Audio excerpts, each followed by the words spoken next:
Hello, namaskar, Tashidile. Good evening and good afternoon to our friends in Europe and good morning in United States. I'm Vijay Kranti. Today we are going to talk about Panchen Lama, whose today happens to be the 33rd birthday, and we are going to discuss the silence of Chinese government, which is 28 years long silence about Panchen Lama since 1995, when the 11th Panchen Lama was identified by a team which was appointed by the Chinese themselves under the leadership of a senior communist officer and the senior monks of Panchen Lama's monastery.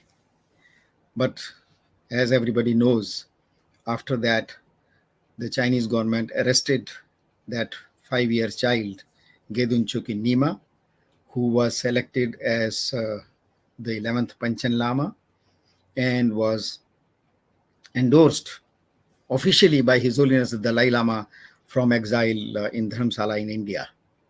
So since then, Panchen Lama is missing, but Chinese put another child as what they claim the real Panchen Lama. And since then, Chinese are trying to make Tibetan people accept and believe that their candidate is the real Panchen Lama. And unfortunate for the Beijing leadership, the Tibetan people have refused to accept it. So today we are going to discuss various aspects of the question of Panchen Lama and the silence of Chinese government about his existence, about his training and his whereabouts, or even whether he is alive or not. To start with, I will give you a short introduction of the organizing groups.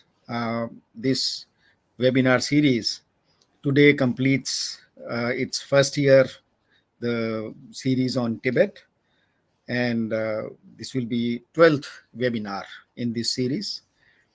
The organizing two groups are Center for Himalayan Asia Studies and Engagement and Tibetan Youth Congress.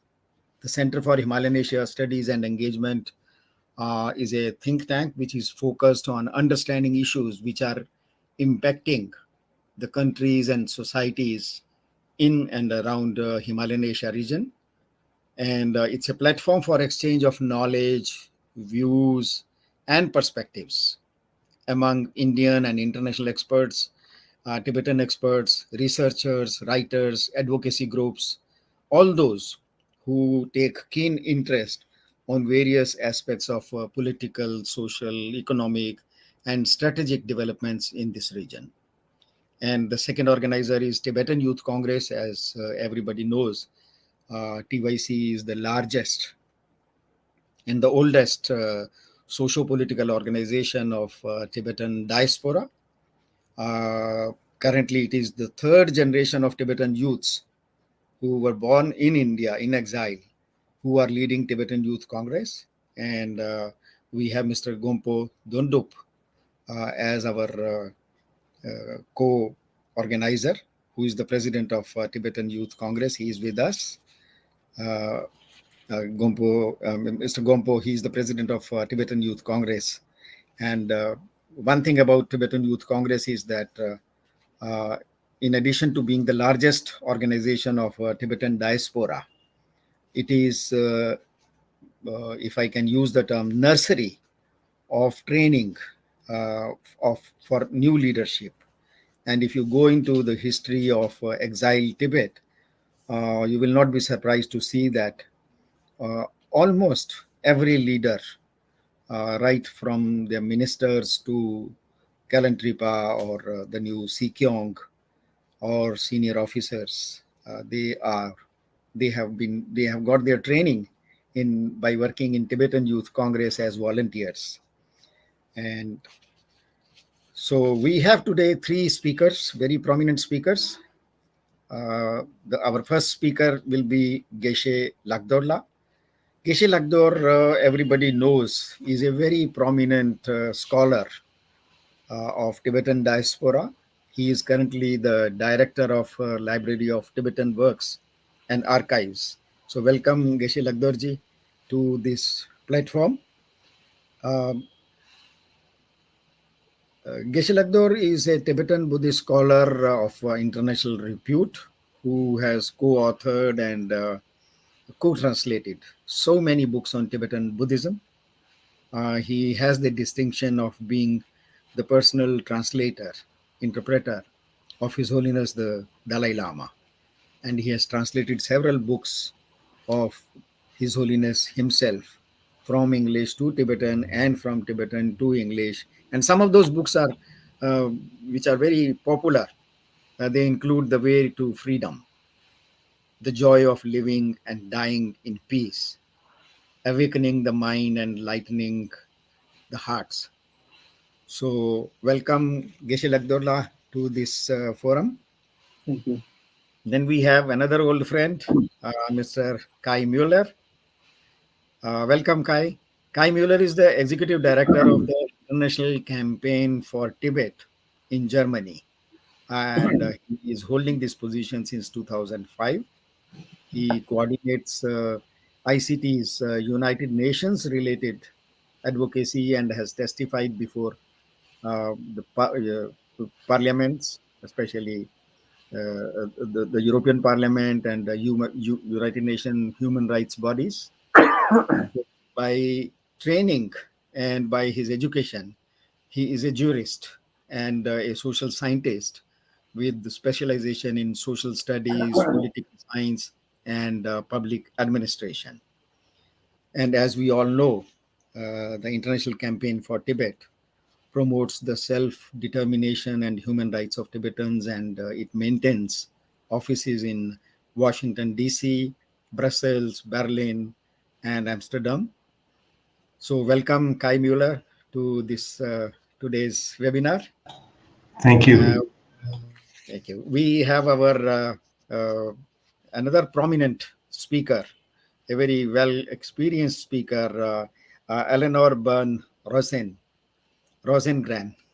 Uh, Eleanor, welcome to today's webinar. Eleanor is currently the steering committee member of the International Tibet Network, which is a very prominent outreach group. And she has been the former director of Free Tibet in UK. And she's also a co-founder of the Tibet Solidarity and has been the secretary of the cross-party group on Tibet in the Scottish Parliament. She has made a big contribution in spreading the cause of Tibet and making policymakers to understand the issues related to Tibet. And she has worked with many NGOs also, and she holds a master's degree in human rights. So welcome, Eleanor, to today's webinar. Thank you. So to give a very short introduction to today's subject to those members of audience for whom either Tibet is a new subject or who have not been very in close touch with the issues related to Panchen Lama. As we know, the 10th Panchen Lama he worked jointly with His Holiness the Dalai Lama when China occupied Tibet. And when His Holiness Dalai Lama decided to escape to India. So at that time, China manipulated the 10th Panchen Lama and tried to use his position to fill up those gaps which the absence of the Dalai Lama had created. And they tried to present to the people of Tibet as if Panchen Lama is the real the real leader of Tibet. But it took Panchen Lama not very long to understand the real game of China. And he was known for very frank opinion when it came to confronting the Chinese leadership. So it was in early 1960s when Panchen Lama came to know the real position, real situation inside Tibet, that he came out with a statement which is popular as 70,000 Chinese character statement of Panchen Lama about the real situation in Tibet. And in this statement, he confronted Chairman Mao Zedong directly and exposed his claims that the Communist Party was doing everything good to the Tibetan people. He exposed all the crimes the Communist Party and Chinese administration has been doing in Tibet. And as a result, he was not only arrested, he was ridiculed publicly, and he had to suffer a very long uh, stay in labor camp and jail. And later on, when he was rehabilitated, at that time, when he came back to Tibet and saw the situation, he was so shocked, and he found the claims of Chinese government vis-a-vis the reality in Tibet. The difference was so shocking that in 1989 he gave a public statement in which he confronted the Chinese government and openly said that the Tibetan people have lost far more because of China's rule in Tibet. And it was very unfortunate that after this statement, only a few days after that, the Chinese government declared that Panchen Lama died due to some heart problem. And Tibetan people very much fear that it was a mischief. So since then, there was no Panchen Lama, and the Chinese government has been trying to suppress or to control the Tibetan people through suppression of religion, through destroying the local culture, because Mao had a very clear, simple mathematics. He thought that if you knock out religion from the minds and hearts of Tibetan people, it will make a, a very patriotic Chinese citizen. So that's how he did it. And the result was there was cultural destruction, there was unhappiness, and in but at the same time, the Chinese leaders or administrators in Lhasa have been continuously informing Beijing leadership that Tibetans are very happy. They are thankful to Chairman Mao. They are thankful to PLA. They are thankful to Chinese Communist Party for ruling Tibet. And but when there was a huge uprising 1987 and 1989, so that was the time when Chinese leaders realized that the information they were getting was wrong, and that the younger people, very young people who had never seen, or even their parents had never seen Dalai Lama or Free Tibet, they were in the forefront of uprising against the Chinese rule. So it was at that time Chinese government decided to, they realized that the power of religion cannot be crushed, and then they decided to occupy religion from within. And then we saw many developments. For example, China sponsored uh, finding reincarnation of Karmapa, and then Panchen Lama in 1995. And at that time, as I said earlier, when they discovered that the Tibetan masters, Tibetan scholars had found a child Gedun Chuki Nima as the real Panchen Lama, with the blessings of Dalai Lama from exile, the Chinese refused to accept. And since then, that child and his parents are missing. Nobody knows whether they are in jail or they are where they are. Even everybody is afraid of even the personal safety of Panchen Lama. And over these years, Tibetan people have refused to accept the Chinese sponsored Panchen Lama, whom they call Gyami Panchen. So this is the background to the issue of Panchen Lama. and it raises so many issues, so many questions, which have been asked so many times in so many forums, which we are going to discuss today. And our learned speakers, our panelists, they have long experience in handling these issues. So may I request first Mr. Kai Muller to please go ahead with your presentation. Yeah, thank you very much, Vijay, and the organizers for having me today here on this 33rd birthday of the Panchen Lama GENDHUN CHOEKYI NYIMA. And I mean, as you've already touched on the issue, there's so many facets, there's so many levels of issues involved in this disappearance, in this enforced disappearance of this young boy back at the time.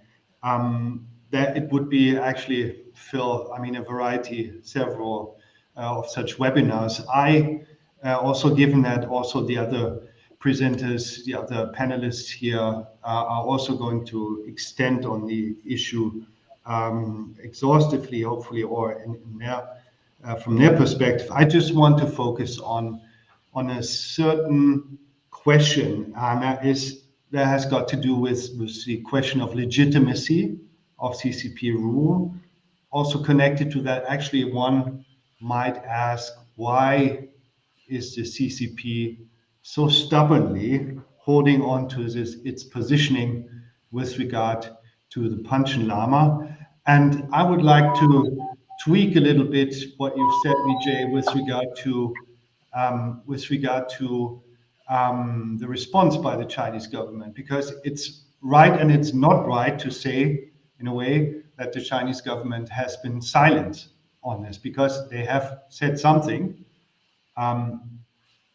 during those 27 years of disappearance of this young boy, and now young man, actually. And that is the same, altogether the same narrative. That it's up to the Chinese government to make the decision on the appointment of religious clergy. It's up to the Chinese government to reveal the whereabouts, and also it's not up to the outside world to interfere while this boy, allegedly, as they say, is safe and leading a normal life, as they call it. So this is their response, their standard response, which, I mean, we've last encountered in 2020, when the Chinese government responded to a communications by a number of United Nations human rights experts on the Panchen Lama. And one should note that there have been numerous of such international United Nations-led requests on the fate of the Panchen Lama.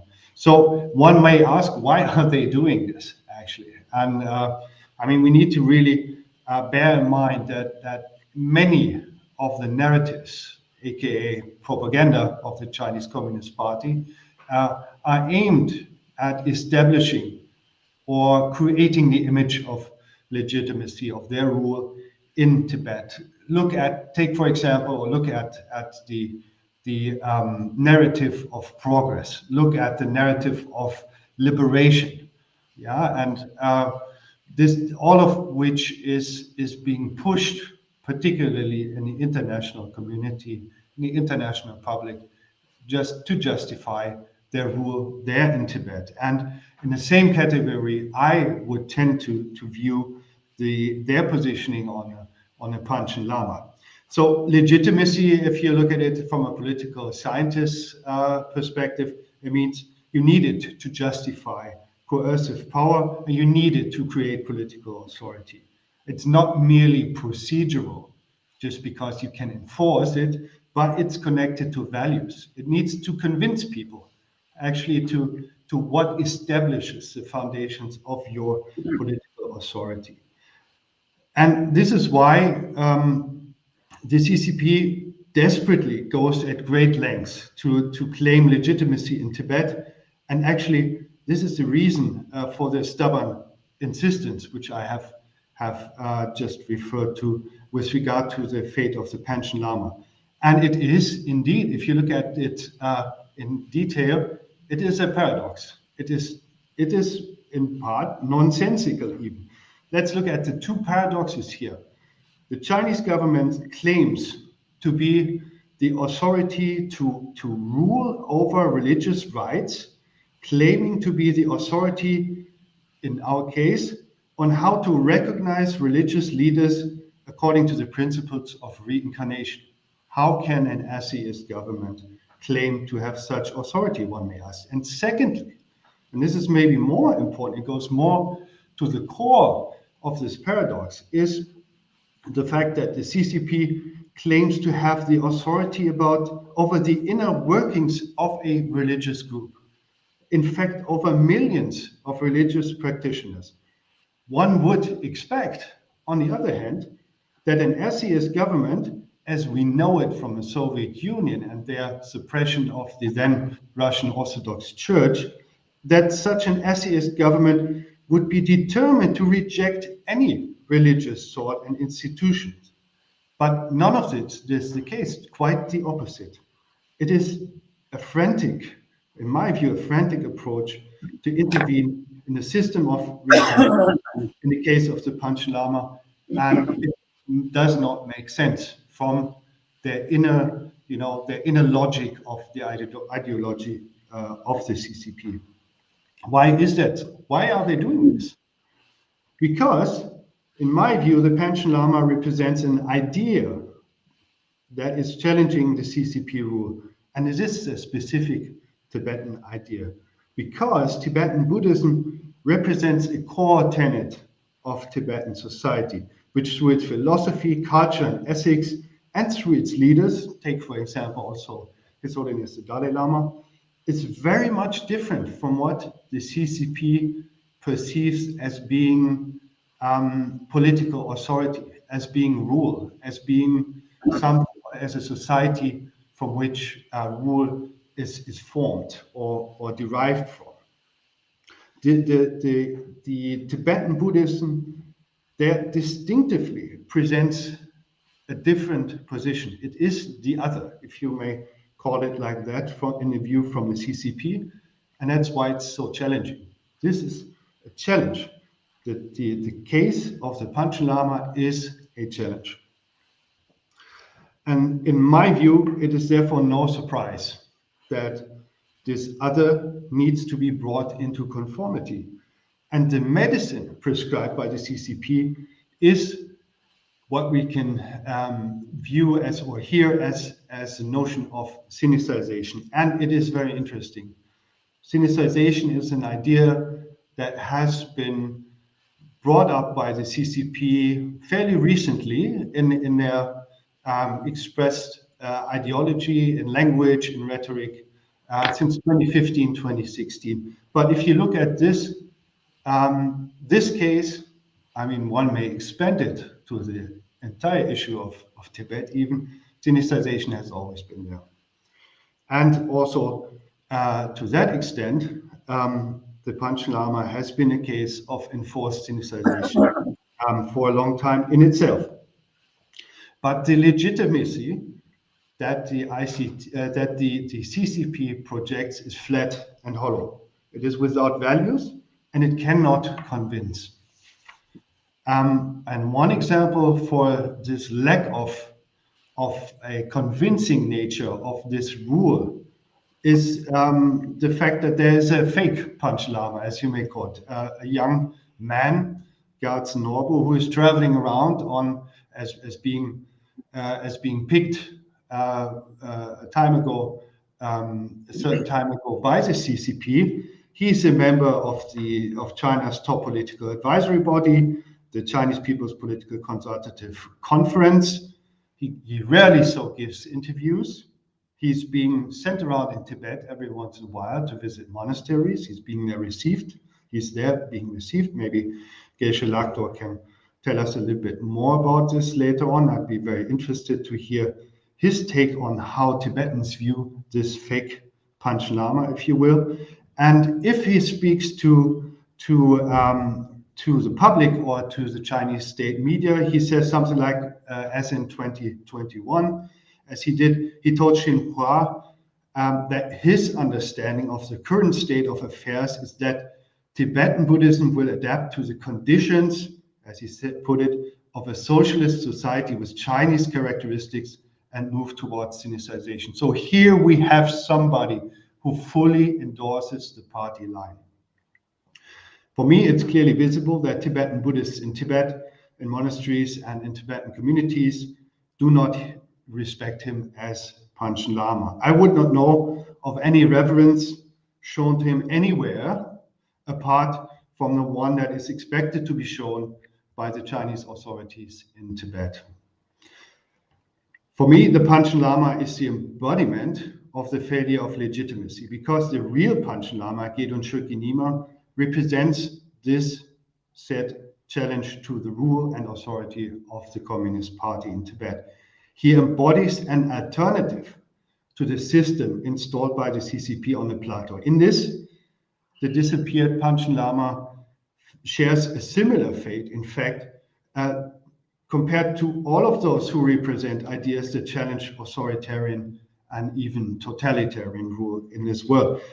Take, for example, maybe, I hope it's not a far-fetched comparison, but take, for example, the cases of Boris Nemtsov or Liu Xiaobo, both of which are no longer alive, but who stood for ideas of democracy, of rule of law, and of self-determination.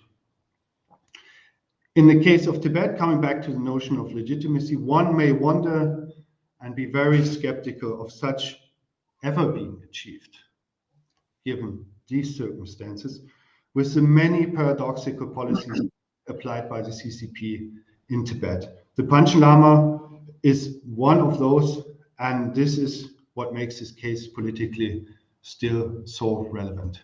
Thank you very much.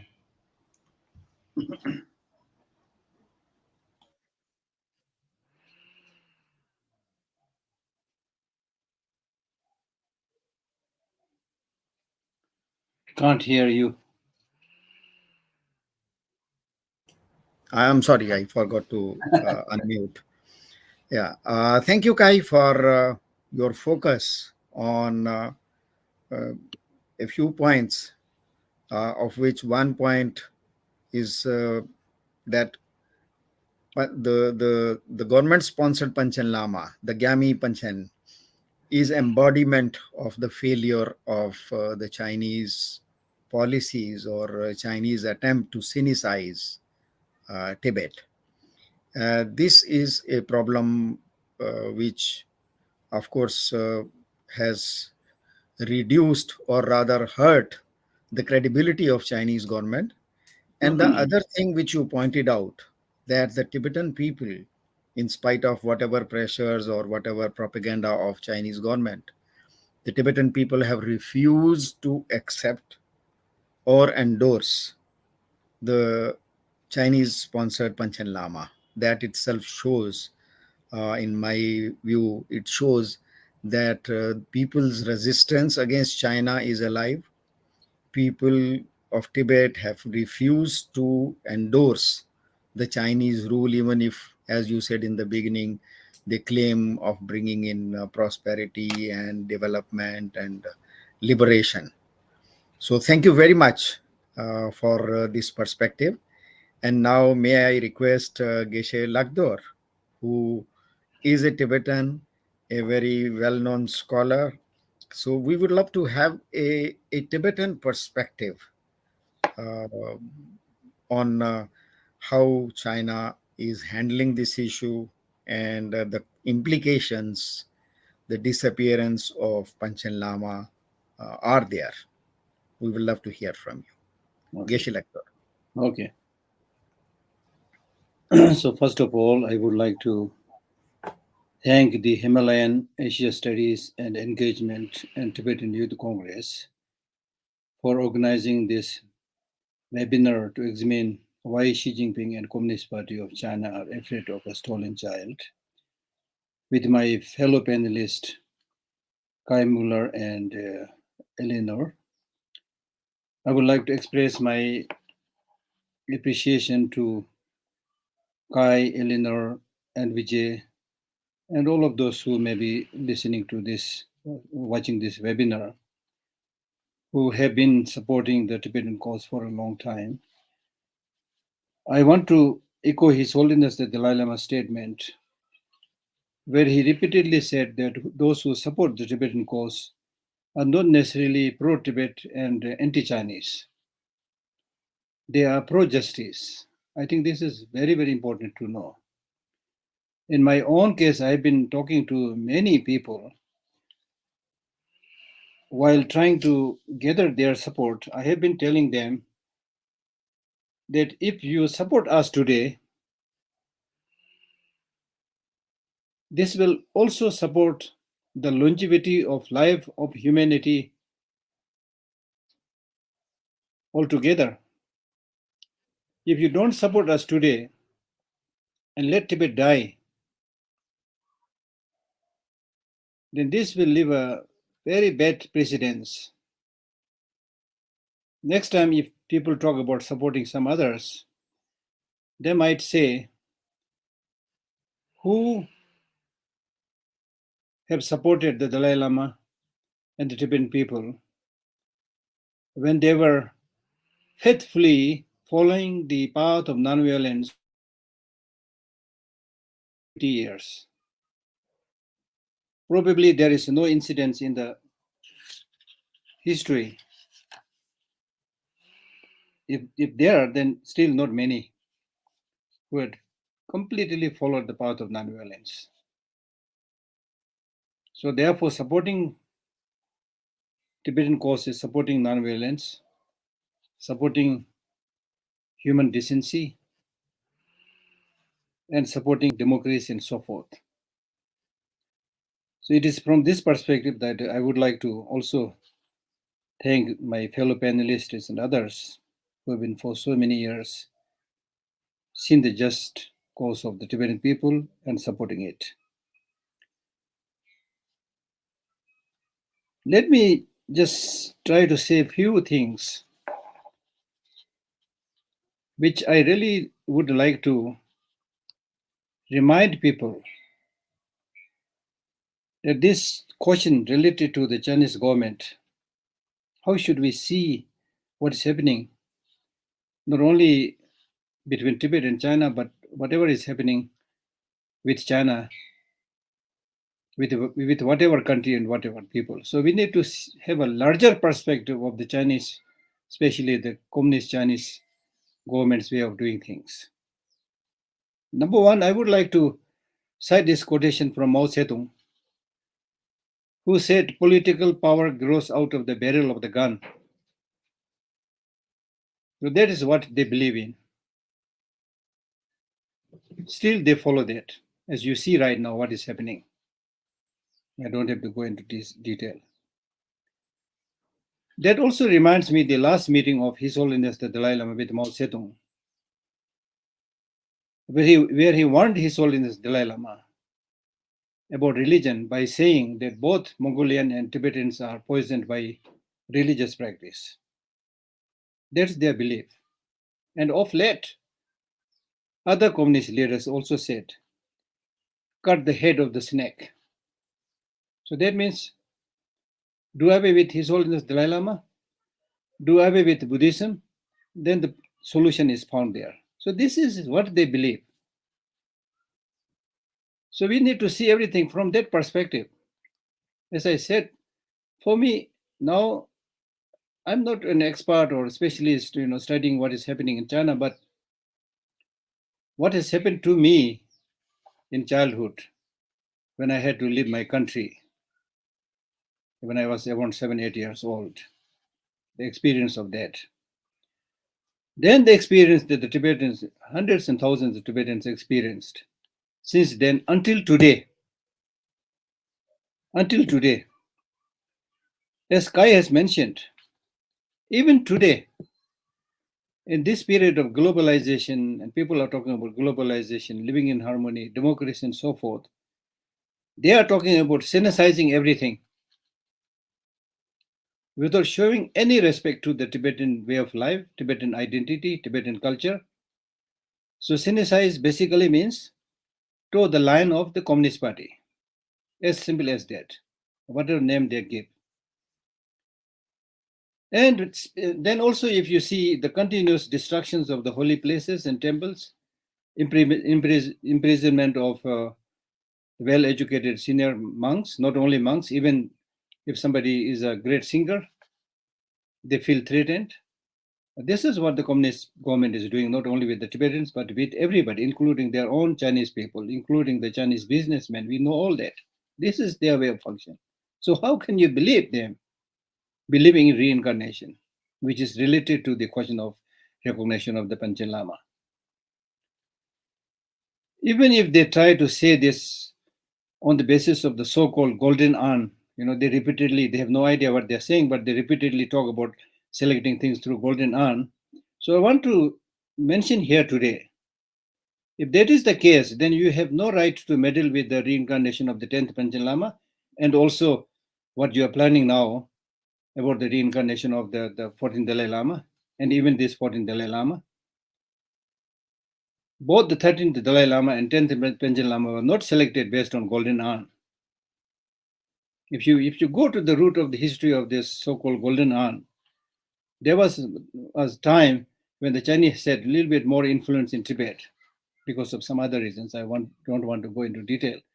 So seizing that opportunity, they suggested the Tibetan government to adopt 29 something rules, which included this so-called golden urn, which was basically the Chinese used as almost like a process of dice throwing that they used to practice. So they brought this.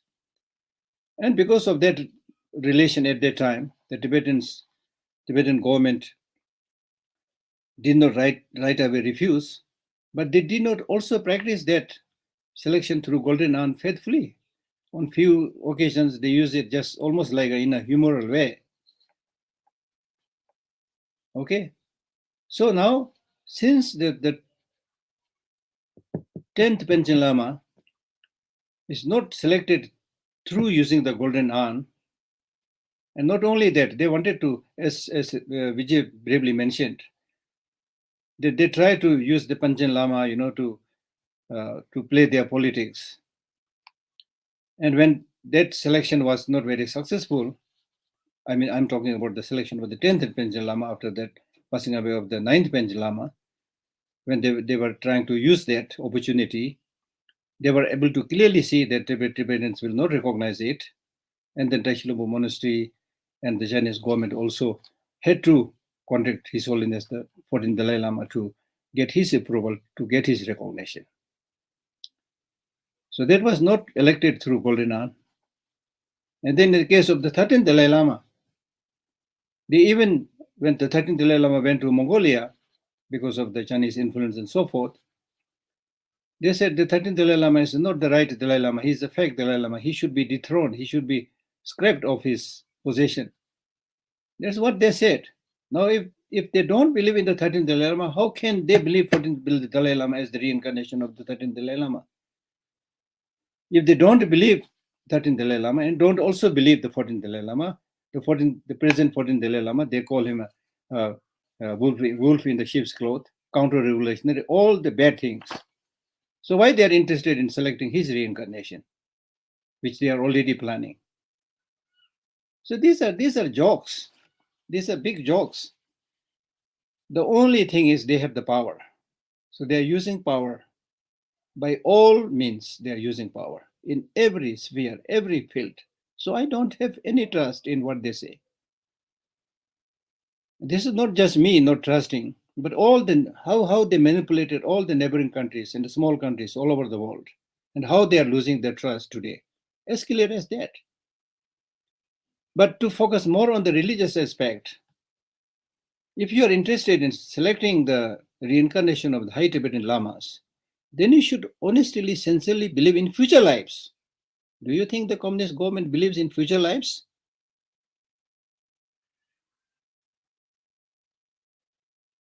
I don't think so. If they are somebody, they are those who believe in future lives, They will not engage in such ruthless atrocity on everybody. If you look at how they came into Tibet, Tibet was an independent country. They came into Tibet clearly to get the resources and the land, and they don't like Tibetan people. A clear indication is how many thousands, millions died. Women out of desperation with their kids jumping from the cliff and committing suicide. These are all recorded. I'm not just saying it. These are all recorded in many books. The tragedy, the hell that they let loose on Tibet is unthinkable, unimaginable. The looting, as the Panchen Lama mentioned, that they did, that is unthinkable. So they want land of Tibet, not Tibetans. If they genuinely believe that Tibetans are Chinese, then they should treat Tibetans as other Chinese. So the problem is really much, much bigger. So these are all fake. So now what they are also doing is they are very good in making fake narrative building.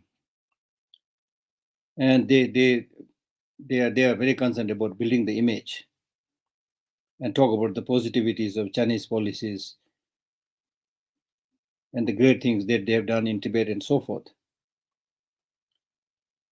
And they also believe that if you tell the same lie 100 times, it will become truth. That is what they said. I'm not saying that.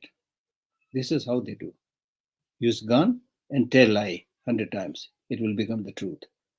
This is what they're practicing on their own people. The only thing is people have no freedom to say what they want to say what they have eyewitnessed. So that's the problem. As His Holiness the Dalai Lama himself very clearly said that the problem with the Chinese is they have mouth and no ears. They keep on lecturing. And they don't listen. So here today we are talking about what is the state of the Panchen Lama. Is he still alive? They will not listen. They have no ear. Even if they don't believe him as the reincarnation, why can't they let him seen by others as a human being? So that's why, you have this title saying, you have this very interesting title saying that why the Communist Party and Xi Jinping are afraid of a stolen child. They are afraid because it is stolen. If you steal something, then you will never say I've stolen it. They will hide it. So they are actually acting like that. Right? So therefore, then also, like from the Buddhist perspective, if you mistreat ordinary people, it's a great sin. Not only that, if you mistreat bodhisattvas, like Panchen Lama, the negative consequences for the wrongdoers, the leaders, or whoever is involved, or even the country if that is involved, the negative consequences of that will be there without fail. I'm not warning, but it will be there. Nobody can cheat law of nature. In Buddhism, we call it law of causality, but for easier understanding, I would use the phrase law of nature. You can cheat people. You can kill people. You can mistreat people, but you cannot cheat nature. For example, you cannot say that I'm not going to die, which some of the leaders are thinking they'll never die, but death will come.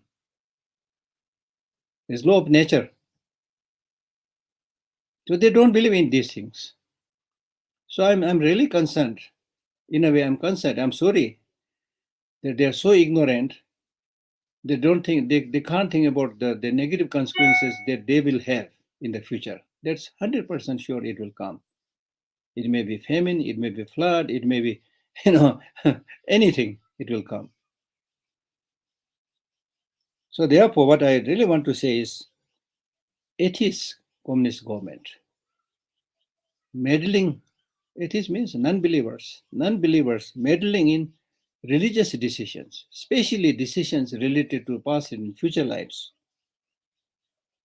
It's just a joke. It's really just a joke. So the only thing they are doing right now is just using force and use money.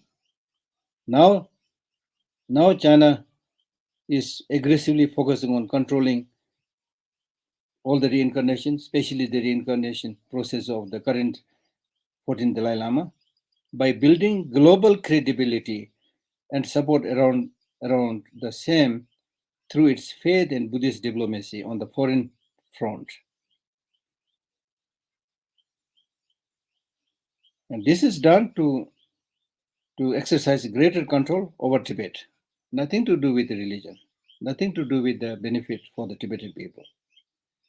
China has already employed the Buddhist Association of China, for which Jensen Norbu, who, as Kai mentioned, that I should say something about him, I have nothing to say. The only thing that I wanted to say is that China has now employed the Buddhist Association of China, of which Jensen Norbu also serves as the vice president, but he is only their voice. He has no freedom to say what he wants to say. So they are trying to now hold the World Buddhist Forum. They started this World Buddhist Forum since 2006. Second, I think the last known World Buddhist Forum was held in 2018, where more than 1,000 Buddhists participated from over 55 countries. So since the forum's inception in 2006, the most revered Tibetan Buddhist, the Dalai Lama, has been excluded from participating in it while being called a terrorist and separatist in those forums meetings. And they will try to solicit and gather support from those people in recognizing any reincarnation, especially His Holiness the Dalai Lama. So that's what they are doing. In every field, the China builds up its global coalition for its notorious plans. And nations believing in a rule-based order and the ideals of freedom, democracy, liberty, equality, and fraternity should also come together as an opposing force against Beijing. This is important. Today, in many places, freedom is in stake. Democracy is in stake. Dictators are gaining upper hand by using the military might. So therefore, it is the responsibility of not only some of the leaders, but responsibility of ordinary citizens everywhere to act against those high-handedness and to support freedom, human rights, and so forth. So therefore,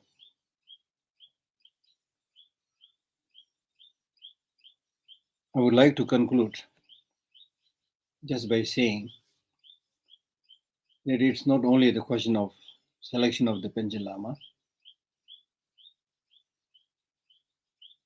but they are now hell-bent to try to completely erase the very identity of Tibetans, be it the language identity, be it the religious identity, be it cultural identity, anything under the name so-called Sinicization. But truth is truth.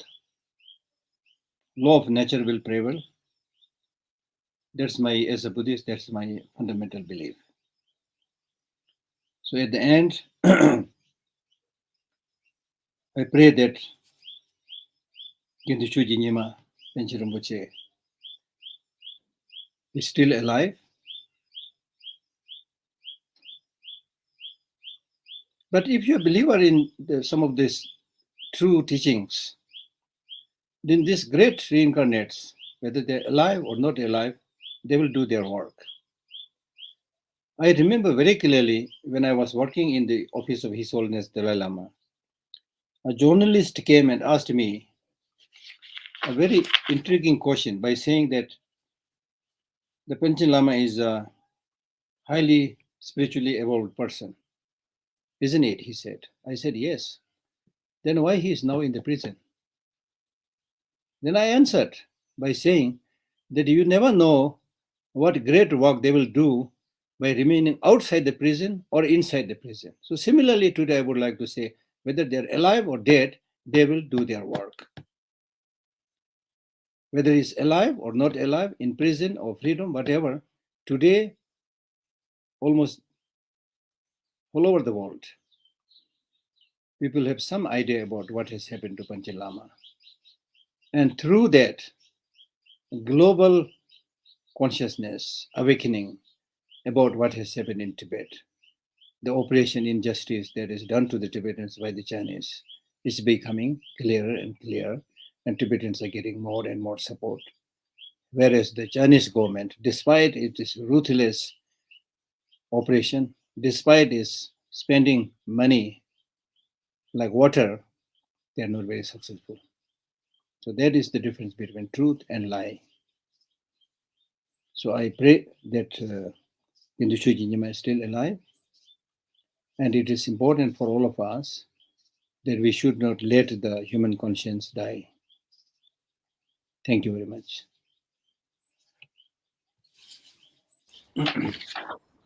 Thank you, Geshe Lhakdor ji. As we were expecting from a spiritual person with deep philosophic knowledge and experience, you made this point very clear and in a very practical way, that a government which is openly claiming to be atheist, has no faith in religion, and still, why it should have any business in meddling in such serious religious matters as incarnation and your faith? I'm sure it will find resonance all over. Your faith that uh, the Chinese government, in spite of all its uh, deception, is going to be exposed across the world, and all those religious spiritual personalities like Panchen Lama, whether they are free or in jail, whether they are alive or not alive, still the impact will be there, and China will pay for it. Thank you very much, Geshe Lhakdor ji.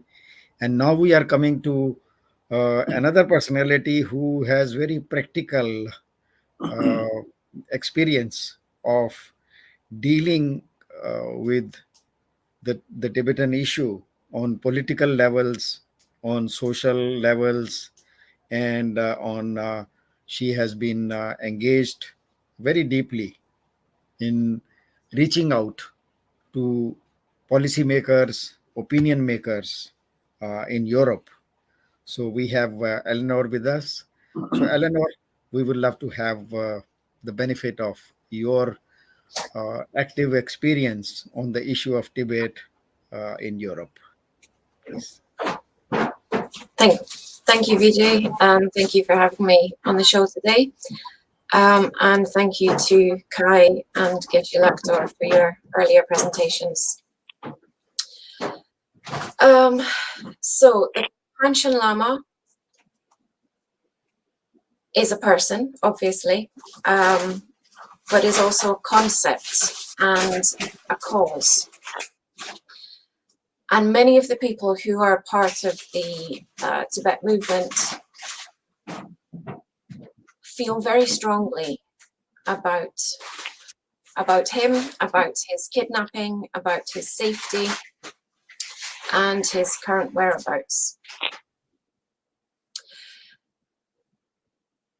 The kidnapping of the Panchen Lama was actually the reason that I personally joined Free Tibet. And this was many years before I became director. This was when I joined as a supporter.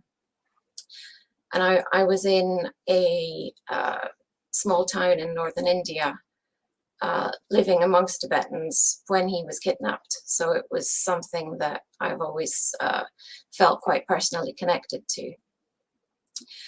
And many years later, when I was with the Free Tibet team, I realized that there were so many people around the world who also felt very personally connected to this issue.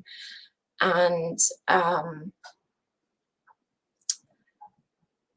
it's been a strong element of the international campaign for Tibet for decades.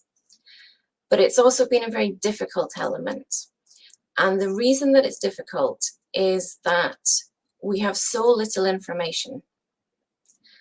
And the information that we do have is from the origin of the issue.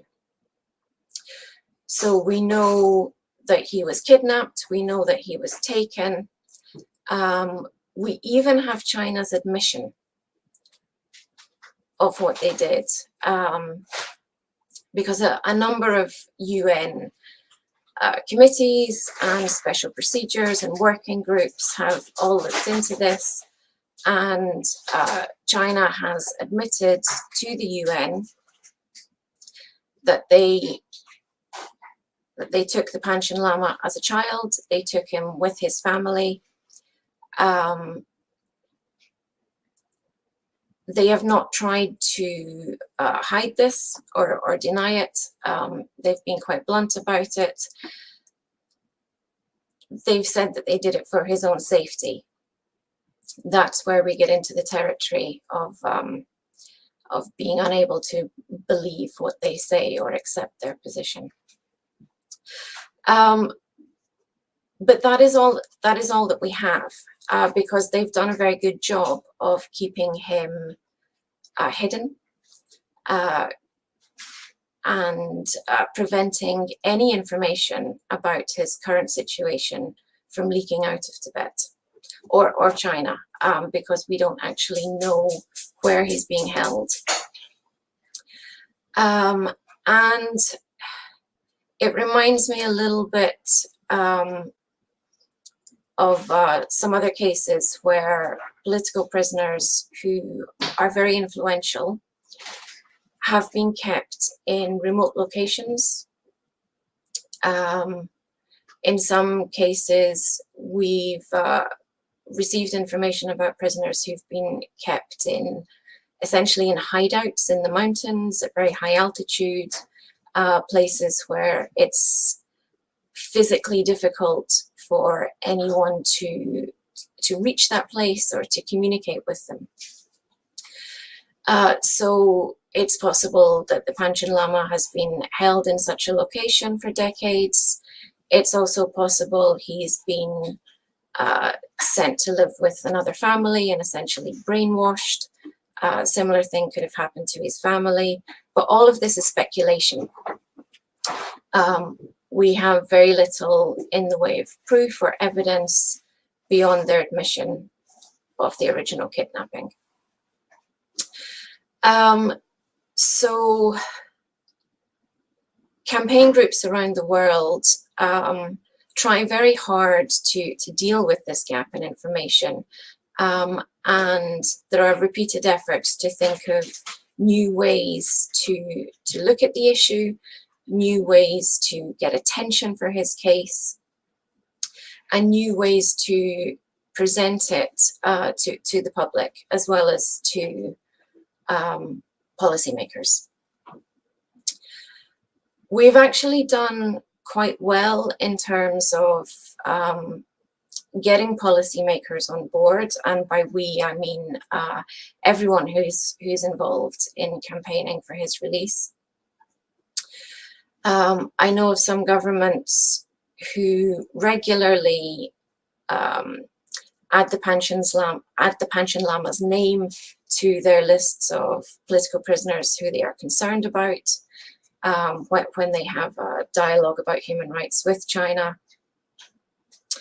I know of some government officials who have been shown photographs as proof of him being alive and being safe. They were not allowed to keep those photographs. They were simply allowed to look at them. And even then, that was still a good couple of decades ago. There's been nothing direct since then. But they're still willing to raise the issue annually. And campaign groups have tried different methods. There was a campaign using missing posters, like you would see for children who'd gone missing in any other country. There have been wanted posters. There are birthday celebrations. There are vigils on the anniversary of his kidnapping. So people try lots of different ways to keep his memory alive, remind people that he's out there, and to keep reminding governments to keep asking about him and to keep the pressure on China during diplomatic discussion. One of the most creative of these campaign methods was put together, led by the International Tibet Network, with input from Free Tibet and some other groups a couple of years ago. And also working closely with the Tibetan community in the UK on this one. The network commissioned a forensic artist who normally works on criminal cases where people have gone missing or been kidnapped as a young child, very much as the Panchen Lama was. And when there are police efforts to try and locate these missing people years later, obviously they're going to look different. Someone who disappears as a child is not going to look the same 15, 20, 25 years later. They're going to look very different. So there is a field of work which specializes in taking the photographs of children and using scientific techniques to produce an image showing how they might look as an adult or later in life. And they take photographs of the individual when they were last seen. They look at photographs of family members. They speak to family members to get a sense of the facial features and traits that are within the family. And they produce these images, which are known as age progression images. So this work was done for the Panchen Lama a few years ago. And this image was created showing how he might look at the age of 30. And it was unveiled at the Buddhist Center in London for the local Tibetan community. And it was featured on national TV at the time. And people had quite a strong reaction to seeing the face of this person who's, you know, been held very dear in their hearts for many years, but who they have not seen or heard anything of for such a long time. And there were tears in the room. It was quite a moving experience. And it brought home what is really at the heart of this issue in terms of what China has done in his case. Now, Kai spoke very eloquently about the political ramifications of the kidnapping, and Geshe has spoken about the Buddhist side of it and the reincarnation elements. But there is also a human rights side to the story. And the facts of that are that a 6-year-old child was kidnapped. It was an enforced disappearance where a government forcibly took a 6-year-old child and has held that person incognito for their entire life since that kidnapping. And in other situations where a government had stolen a child, kidnapped a child, disappeared a child,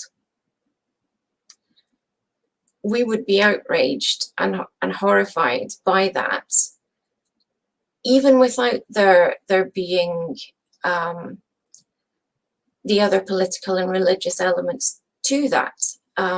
For a government to kidnap a 6-year-old child, it is horrendous. The fact that that child is a high-profile religious leader, a very revered character, adds other elements to it. But the basic facts are enough. A 6-year-old boy was taken from his community and hasn't been seen since. And we don't know what conditions he's been held in.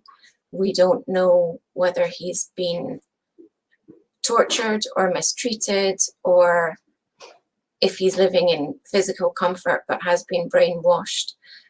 We just don't know. But we do know a 6-year-old child was kidnapped by a government, and that in itself is dreadful enough. So it's understandable why this is such a strong issue for so many people and why there are such strong feelings about it. And I personally believe that he is still alive, since that is one of the questions we're looking at today. I think there would be less mystery around it if that were not the case. But that's possibly partly hope and faith as much as knowledge. And I do know that the Tibetan community and the campaign community will not give up on the Panchen Lama or on this issue. We will continue to look for him, to find different ways of raising awareness of what's happened to him, different ways of putting pressure on China repeatedly. And yeah, that's the ultimate message there, is that we will not give up. And there is nothing that China can do that will make people give up. Thank you. Oh, thank you, Eleanor. You reflected the spirit of people around the world who are fighting against injustice. And in this special case, people like you, your organization, and your other collaborating groups, they are fighting for a child who was stolen by a government. And when you mention that even if it was a high profile child, ultimately it was a child. And the way a government, how they treat him, how they treated him, whether it was physical torture or brainwashing, this is something unbecoming of a government or a system which starts with the idea of Marxism, claiming that they believe in human values and justice for those who are downtrodden. And the real behavior of this Marxist government has been just opposite, because their philosophy of Marxism itself has failed them to the extent that they are afraid of a child. Just imagine a dictator who has all the powers of the world in his hands and still is afraid of a child, a 6-year-old child or a 5-year-old child. And they don't have the courage for last 28 years even to tell the world that here is that boy, we were not bad to him, here he is an engineer, or he is a doctor, or he is a teacher, or he is an ordinary laborer, and he is safe. They don't have the courage. That exposes the weakness of not only the Communist Party of China, not only the weakness of the Marxism, it shows the weakness of a system which is believed on injustice. And thank you very much for when you concluded that you are going to keep the fight on. And I assure you, you are not alone.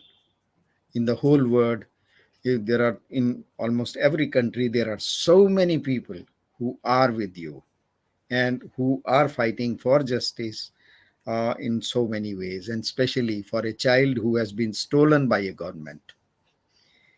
So we had these three presentations from three experts who are experts from different fields and who represent various aspects of the issues related to Panchen Lama and Tibet. So now this is time for our audience to come out with questions. Our colleague, Professor Ayushi Ketkar, who is an expert on international affairs and security matters. She is currently with Jawaharlal Nehru University in New Delhi. So she had some emergency.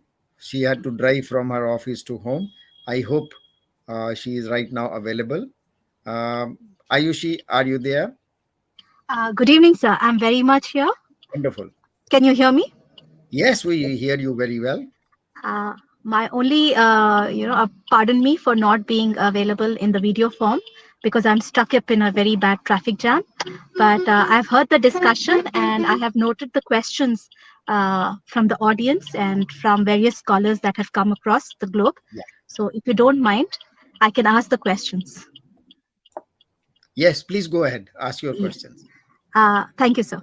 Geshe, you mentioned a very important point. You said how Dalai Lama very clearly mentions that the Tibetan fight is not about being pro-Tibet or anti-China. It is a fight for justice.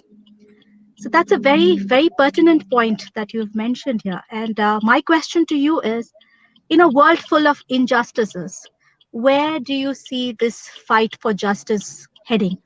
Do you see a logical conclusion to it? Do you see it being victorious? Because clearly, the Tibetan movement has seen a lot of indifference from the world. And it is really surprising and also, very, very scary in the sense that a very just cause is many a times ignored by the world.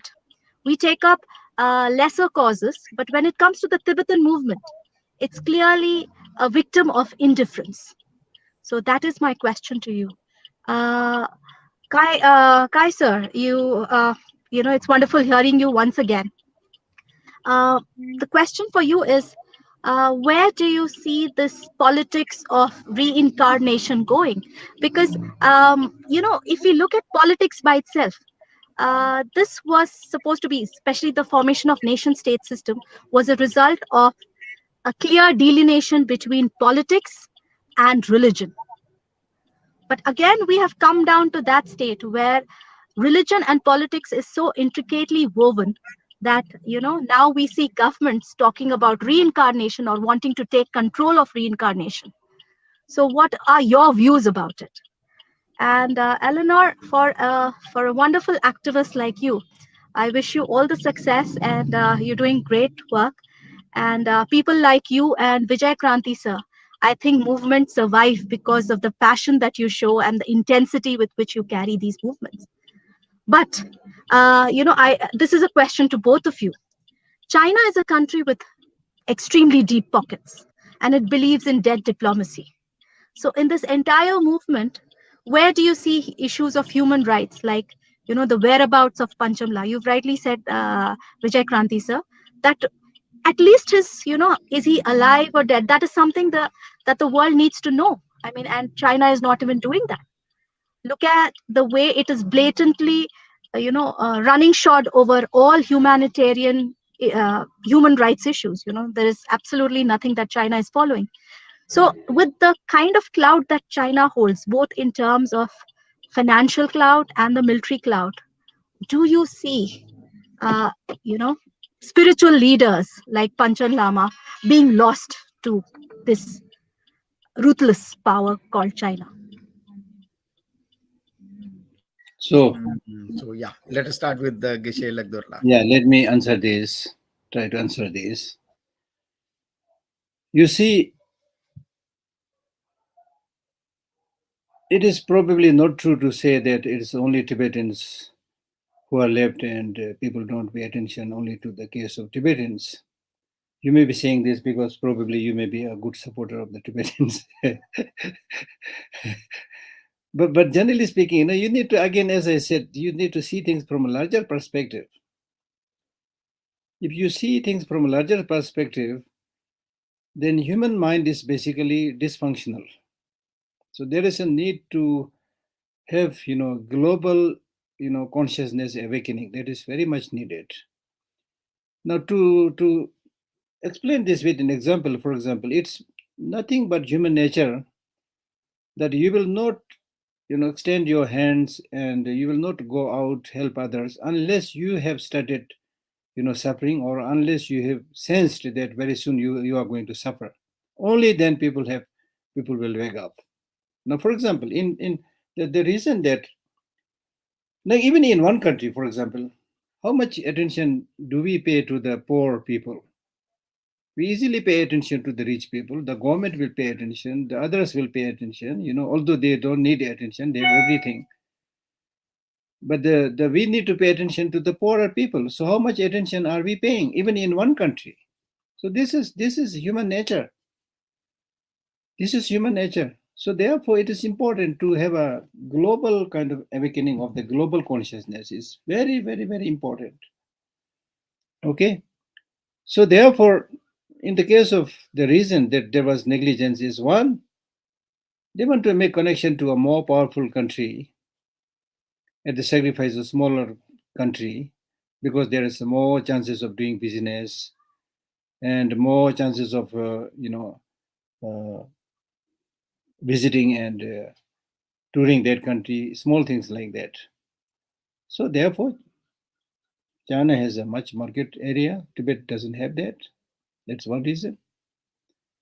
And then another bigger reason is because human conscience is more or less dead. I mean, look at the example of some of the leaders today. Many of them don't have a proper conscience. Honestly, I'm sorry to say that. They don't have the courage to go for what is right. They will, most of the time, they will go for business, for money. Wherever there is a possibility to do business and gather more money, they'll go there.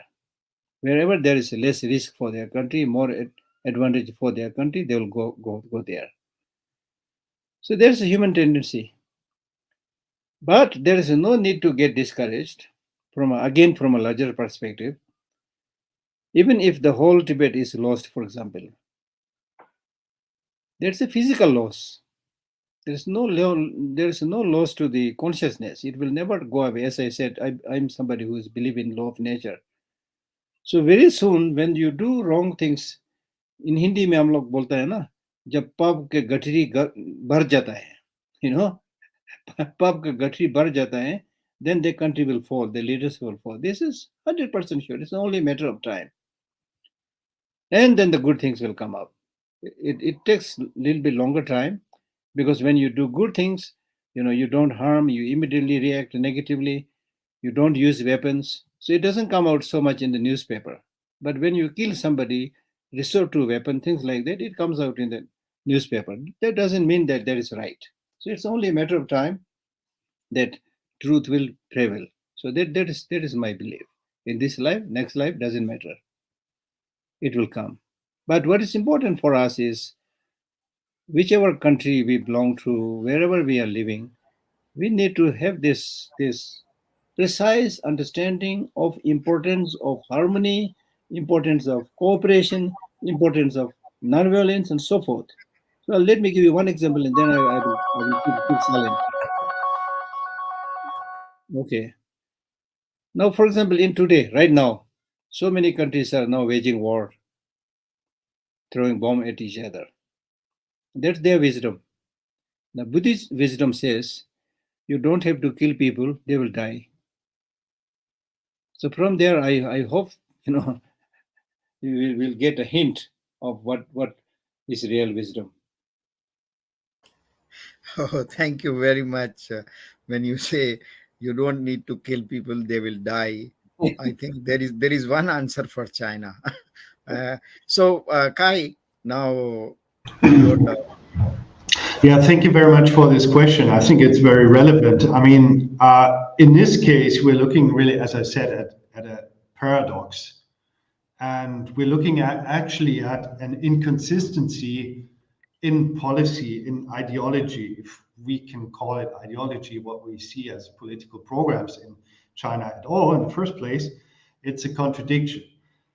And along with it, there goes history, ideology and history that is fabricated. And actually also there's a fabricated logic behind this. And Geshe Lhakdor explained it very, very eloquently too. So I think there's a breaking point within authoritarian government and rules where this inconsistency, this paradox and contradiction cannot be accommodated any longer. And I think, as Geshe Lhakdor said, it's very dangerous for the Communist Party to just to push through with this inconsistency, with this just superficial logic that is hollow and doesn't have any value-based or convincing nature to the people. And I think if we look at China these days, I mean, one should not be surprised if we look at Shanghai or other places where you see actually what we thought in the West would be a very successful COVID policy. It's not the case. It's not the reality. Now we see the reality of an authoritarian regime unfold on the ground in Shanghai, and that shows how fragile all of these constructs are. And I would tend to believe that democratic or free societies are more capable of overcoming such conflicts or such difference in interests, and are more capable to really resolve conflicts within two societies as they are here, or amongst groups and so forth. So I think there's a limit to all of this for the Communist Party. I cannot look into the future, of course, but I would tend to believe all of this will at one point break. Oh, thank you. Thank you. Eleanor, now your question. China has deep pockets. Yes, they do have deep pockets, although they also have an awful lot of debt, which is something that people tend to forget. They're not quite as all-powerful as they would like everyone to believe. But the other thing that they're very good at misleading people on is how much they care about human rights. So it's not the case that they don't care about human rights, but they don't want to admit that. They want people to believe that they do care about human rights. They don't want to be seen as the bad guys. And they've put a lot of effort into their concept of human rights with Chinese characteristics, much as they talk about socialism with Chinese characteristics. They've done a lot of work at the UN to promote economic, social, and cultural rights over civil and political rights. There's been debate for decades in some circles over whether those two are equivalent or whether one should have priority over the other. China has definitely advocated for economic, social, and cultural rights. to be viewed as more important than civil and political, because it allows them to talk about poverty reduction schemes as opposed to enfranchisement of citizens. And this is the kind of thing that they talk about in the context of Tibet. When people accuse them of violating human rights in Tibet, they promote what they've done in terms of poverty reduction and protection of grasslands. It's just that their way of protecting the grasslands is to remove all of the nomads from the grasslands. And their work on poverty reduction involves putting children in boarding schools that are more akin to prisons than the kind of schools you'd want anybody's children to be in.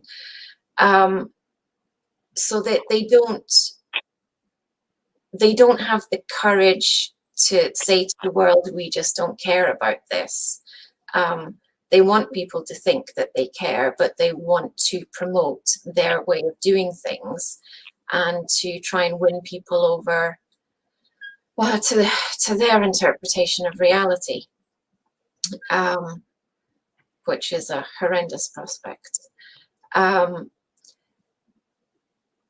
the thing of the pockets being deep is relevant because we see at a lot of UN measures, countries essentially being bribed into voting a particular way or making comments that are favorable to China. Sometimes this is done in quite a direct manner. Sometimes it's China going into countries, buying up land, offering infrastructure projects, and then holding countries to ransom over that.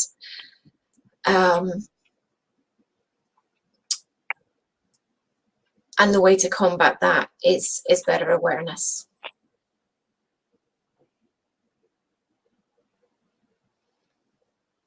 We need people to understand that these are tricks that they're employing and to refuse to be fooled. Yeah, I agree with you that it's ultimately the challenge is raising awareness. I would like to add a couple of other points, adding to what Eleanor has said. No doubt, China has deep pockets. No doubt, China has acquired a lot of military power. And no doubt, China is using these resources to, in a way, blackmail the world. Using, as Eleanor just now pointed out, using its money to buy votes in United Nations or different agencies. No doubt, this is also only one aspect of the fight on a front on which China looks very strong, that it can manipulate WHO, it could manipulate various agencies of the United Nations, and it could even win votes on those issues, support on which it did not deserve. But we all have seen the word in last 40, 50 years, and a lot of things have happened when, again, the law of nature has proven that money or military power, they have their own limitations. And I'm sure this money, China might look right now powerful because they have money, because they have this money because of the foolishness. I'm sorry using the word foolishness of some great leaders, if we name America, Henry Kissinger and President Nixon, who gave the credibility to China which it did not deserve. They gave them membership to those forums for which they were not qualified, at least they were not suitable. They gave them technology they gave them investment, and then they gave them their industry, shifted their industry, and overall gave them capital. And to the extent they gave, handed over their markets to China. And today, the same very countries, whether it is America or Europe, they are realizing that China is using the same euros and dollars which they earned because of foolishness, foolish decisions of Europe and America. Now they are threatening the basic values for which the whole West stands. But it doesn't mean that is the end of the story. China has now engaged itself so deeply. If you look at it, they have put tons of money. People are worried that this money, with this money, they are winning votes. But I am thinking they have sunk their money in black holes. And once they start losing, like Russia has started feeling the music, I am sure very soon China will also start facing the same music. The money which they have spent all over the world, spread all over the world, it is like that old Panchatantra story. There was a milkman who used to mix water and make money. And one day he went to the city with his money bag, and as he was sleeping under a tree, the monkey comes and picks up that money bag and then throws that money into water. China is going to face the same fate. And this law of nature, as Geshe Lhakdor said, is going to work. The money earned by sin will go back to the sink. And I'm sure the day is not very far when all those peoples, the countries like Tibet, like East Turkestan, like South Mongolia, like Manchuria, like Hong Kong, they are going to get justice. And the day I don't think is very far. So I think this is time to conclude. The watch is telling that we have reached the end of our program. So, Ayushi, thank you very much for these questions. So, can we go ahead now and request our friend Gompo Dundup La, who is the president of Tibetan Youth Congress and who is the co-host of co-organizer of this webinar, to please say some words and also your vote of thanks. Thank you. So I, on behalf of Tibetan Youth Congress and the Center for Himalaya Studies and Engagement, would like to extend our warmest greetings and Tashidele to all our panelists and all the public who are watching this program online and general public at large. So before I conclude this important program, I want to add few of my thought on today's topic. So today is the 33rd birthday of 11th Panchen Lama Genthun CHOEKYI. Actually, the day is a very joyful day to celebrate. Unfortunately, for last 27 years, a young Panchen Lama Genthun CHOEKYI was unknown with the Chinese detention. Where about him is still unknown to us. Under what circumstances his living is still unknown to us is a matter of concern to all the Tibetan and Tibetan supporters. For last more than 2 decades, we are pressurizing the Chinese Communist government to immediately release 11 Panchen Lama Genthun CHOEKYI and all the political prisoners. But the Chinese government is far away from accepting our demands. So now our call action and our campaign to release His Holiness the Panchen Lama and all the political prisoners should be continuously carried until the Chinese have fulfilled our demands. Whenever we celebrate or observe the 11th Panchen Lama's birthday and his detention, we always remember and we always respect the kind of contribution and the sacrifice made by the 10th Panchen Lama, CHOEKYI Gyaltsen. As we always know that the 10th Panchen Lama have immensely contributed for the just cause of Tibet. He very boldly, with a very sense of nationalism, he have wrote a 70,000 character petition to then Chinese government. The Mao Zedong considered that petition as a poison arrow to the communist government, and with this petition he was forced and he was detained for more than 14 years. After his release from the Chinese prison, he visited all the three traditional regions of Tibet, and he advised Tibetan people to have a continuous devotion towards His Holiness the Dalai Lama and to preserve a Tibetan language, tradition, and the religion. Moreover, at the very end public gathering in the January of 1989, he made a very clear public statement that the Chinese rule in Tibet brought more destruction than the benefit to the Tibetan people. This is his conclusion remarks. This is his patriotic sense and the conclusion remarks towards the Chinese Communist government. With this statement, he was poisoned by the Chinese Communist Party, and he died in a very mysterious way. So today is the 33rd birth anniversary of 11th Panchen Lama GENDHUN CHOEKYI. So we, Tibetan Youth Congress, we always consider this as a frame calendar activity, and we are organizing a different political activism walk, and we are celebrating in a different way. So we are organizing different prayer gathering in our different regional chapters.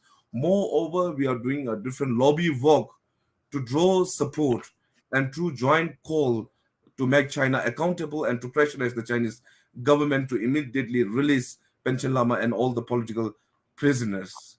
So today, on behalf of both the organization, would like to thank Geshe Lhakdor for sparing a time from Geshe-la's busy schedule and enlightening all our audience. Thank you very much, Geshe-la. And secondly, I want to thank Kai Muller for accepting our invitation, moreover for being an active member and contributor and the Friends of Tibet. And we are very much grateful for your support and active engagement in Tibet Just Cause. And I also would like to thank Eleanor Bern for accepting our invitation and being with us in our freedom struggle, in our movement for the just cause of Tibet. And also, I would like to thank our moderator of the event, Vijay Krantiji, a longtime supporter of Tibet, and moreover, a very close friend of Tibetan Youth Congress. With the active contribution of supporter and activists like Kai Muller, Eleanor, and the Vijay Kranti, you all give us the hope and the encouragement to all the Tibetan people to work for our own just cause. Thank you very much, all. And I also would like to thank Professor Ayushi Ketkar for your the handling this Q&A session. Even though you are stuck in traffic, but you did your best and you are make your presence and you have bear your own responsibility. We are very much thankful for your contribution. And I also would like to thank Lobsang Sedinla for your technical support in organizing this very important event. For last, I want to conclude by saying we will continue to carry a different political activism work until our wishes fulfilled, until the Panchen Lama and all the political prisoners are released without any condition by the Chinese Communist government. Thank you very much. Thank you all. Thank you, Gopala. Thank you very much. And now, as we conclude, I'm sure today we have completed our first year of this series of webinars on Tibet. Today was the 12th webinar in this series, but it doesn't mean we are going to stop at it.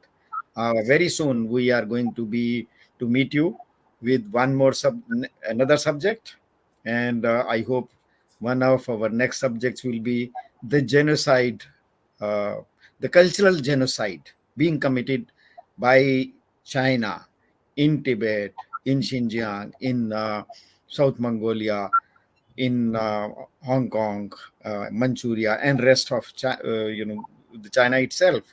Very soon we will join you with a new subject and meet you again. So thank you very much, all our panelists, and let us hope we'll be meeting on this platform again on some new subject. So thank you very much, everybody, and very soon you will see the whole proceeding will be available on YouTube in a few minutes, on the Facebook of Tibetan Youth Congress, the YouTube channel of Tibetan Youth Congress, and my own Vijay Kranti's YouTube channel. Thank you very much. Namaskar. Thank you.